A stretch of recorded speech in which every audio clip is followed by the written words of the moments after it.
मिरजेत 100 फुटी तिरंगा ध्वज केव्हा फडकणार? शिवसेना उभाटा शहर प्रमुख बाळासाहेब हत्तेकर यांचा संतप्त सवाल महापालिका प्रशासनाला।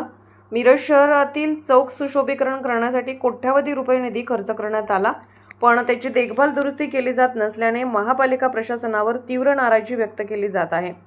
15 ऑगस्ट स्वातंत्र्य दिन नंतर काही दिवसांनी दुरुस्तीच्या कारणास्तव काढण्यात आला। तिरंगा ध्वज गेले 2 महिने बसवण्यात आलेला नाही। मिरजेच्या वैभवात भर टाकणारे महात्मा गांधी चौक 100 फुटी तिरंगा ध्वज 2 वर्षापूर्वी उभारण्यात आला होता। गेले 2 महिने झाले काही कारणावरून ध्वज उतरवण्यात आल्याचे सांगितले जाते, पण महापालिका प्रशासन याकडे दुर्लक्ष करत असल्याचा आरोप मिरज शहर प्रमुख शिवसेनेचे बाळासाहेब हत्तेकर आणि विधानसभा क्षेत्र प्रमुख तानाजी सातपुते यांनी केला।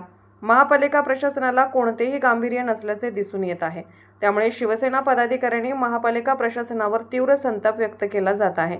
सांगली महापालिका मुख्यालयातून कारभार सुरू असल्याने मिरज शहरातील प्रश्नावर तोडगा कधी निघणार असा सवाल केला। मिरज शहराच्या वतीने गांधी चौक येथे असणारा राष्ट्रीय ध्वज 100 फुटी असणारा राष्ट्रीय ध्वज आज उतरवलेला आहे, तो लवकरात लवकर बसवावा आणि लावावा ही उपायुक्त मॅडमांना विनंती केलेली आहे। जर लवकरात लवकर जर बसवला नाही तर शिवसेना स्टाईलने आंदोलन करण्यात येईल।